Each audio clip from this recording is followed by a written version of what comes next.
The crucible of motorsport, heated with the fire of the internal combustion engine, forged by the deft hand of skilled pilots, and on this day, tempered by the ice of frozen Georgetown Lake.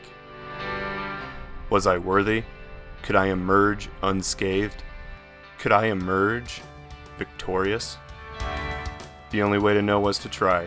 I'd need a precision performance vehicle, a mountain of cash, and years of experience. I was finally there, staged, front of the line. I was next.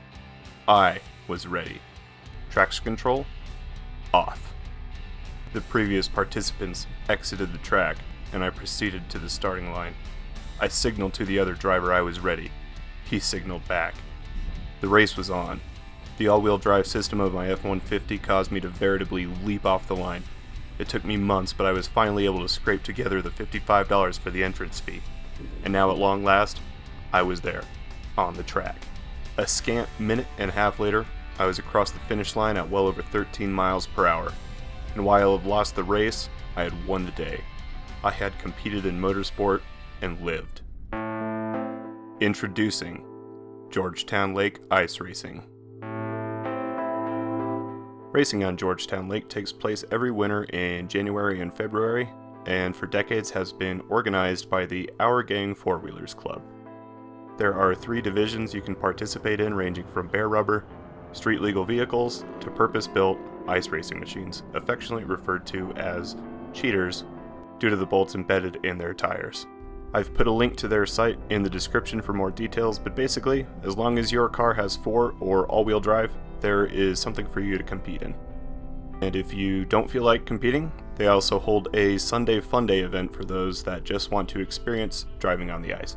It is set up similarly to the race events in that they still set up a track and you are up against somebody, but nobody is being timed, nobody keeps score, and your opponent just happens to be whoever is next to you in line. If this is sounding pretty neat to you and you want to participate, well, you're too late as it's currently June. That's my bad. But if you want to take part next year, you'll need to register on their website for the event you want to take part in by the Friday before said event.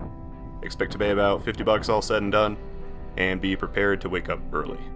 Check-in and inspections start at 7:30, where you will receive a packet with a waiver and a vehicle inspection.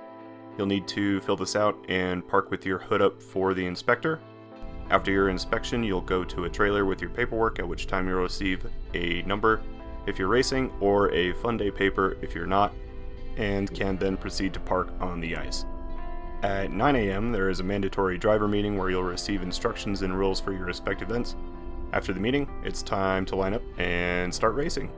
Having participated in the Fun Day, I can't give too many more details on how the racing specifically works from there, but I can ply you with details about Fun Day, and that's broadly similar.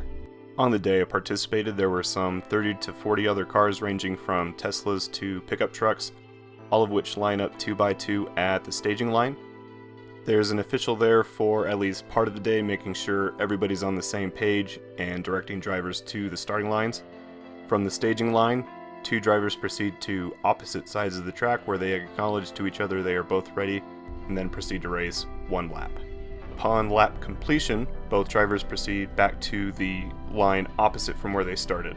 Lap times are about 90 seconds, and wait times to do a lap are about half an hour. That said, as the day goes on, people leave, and the wait times get shorter and shorter. By the end of the day, at 4, you can pretty much circle back, right around, and go again. If you're worried about speed or crashing, I don't think I exceeded 15 miles per hour the whole time I was there on the ice, and if your car's just straight off the road, you don't have to worry about it either. In the event you knock over a pylon, there's no need to construct more. Simply finish your lap and circle back to replace it before proceeding to the back of the line. As racing and Fun Day are both concurrent with each other, as soon as the official racing is over, Fun Day participants are allowed on the competitive track, and racers are allowed on the Fun Day track. On this particular day, it was about 2 o'clock. If you are not interested in participating in any driving, the good news is spectating is free. Some things to consider whether you are driving or just watching. The wind in Georgetown is a Clear Creek County meme, and it will be cold. It is ice racing after all. Dress appropriately. There is plenty of free parking, and there is latrine if you feel the call of nature, though it is not in the freshest condition. Both spectators and drivers are allowed to walk on the ice, though getting some crampons would not be a bad idea. I can't count the number of times I saw people fall on the ice, including yours truly. As it is public property, taking video and photos are allowed, though if you want to get closer to the actual racing, just get permission from an official.